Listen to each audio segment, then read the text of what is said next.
তৃণমূল কংগ্রেসের সুপ্রিমো থেকে শুরু করে দলের ছোট বড় মেজর সেজ নেতা বলেছিল পশ্চিমবাংলায় এসআইআর হতে দেব না। তারা আজকে কোথায়? শুধু মানুষকে অসত্য কথা বলে মিসলিড করেছে, মিসগাইডেড করেছে। ইসিআর পক্ষ থেকে কলকাতা সাইডের যিনি ওয়েস্ট বেঙ্গল সাইডের যিনি সিইও আছেন তিনি নবান্নকে চিঠি দিলেন, পশ্চিমবাংলায় এসআইআর লাগু হবে, এসআইআর করার জন্য চিঠি দিলেন।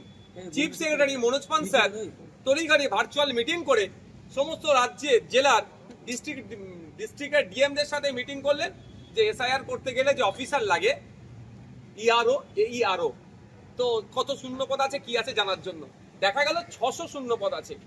মানে একদিকে বলছে এসছে যে এসআইআর হতে দেবো না, আর উল্টো দিকে চিফ সেক্রেটারি নির্দেশ দিচ্ছেন দ্রুততার সাথে এসআইআর যাতে হয় সেই জন্য 600 শূন্যপদ পূরণ করতে হবে। তো আমার বক্তব্য আপনাদের মাধ্যমে যে তৃণমূল কংগ্রেসের এই দ্বিচারিতাকে একটু দেখুন। এসআইআর ইতিপূর্বে আমাদের দেশে 13 বারের অধিক হয়েছে। লাস্ট 2002 সালে এসআইআর হয়েছে, ওয়েস্ট বেঙ্গলে 28 লক্ষ নাম বাদ পড়েছে। তবে হ্যাঁ, আজকের এসআইআর নিয়ে যে রাজনৈতিক টানাপোড়েন চলছে, যে রাজনৈতিক ফায়দা নেওয়া চলছে, এটাকে আমরা ধিক্কার জানাচ্ছি। আমরা চাইবো যাদের ভোটার লিস্টে ডবল নাম আছে তাদের নাম বাদ পড়ুক, যাদের পুরো যারা মারা গিয়েছে ভোটার লিস্টে এখনো নাম আছে তাদের নামগুলো অমিট হোক, এখান থেকে শিফট করেছে যেখানে বোথ জায়গায় প্লেসে নাম আছে সেগুলো অমিট হোক এবং নতুন নাম ইনক্লুড হোক। তবে হ্যাঁ, যেভাবে বিহারে এই ইসিআই যে নোংরামি করেছে, জীবিত মানুষকে মৃত দেখিয়েছে, যদি ওটা করে আমরা এআরও গুলোকে নজর রাখবো।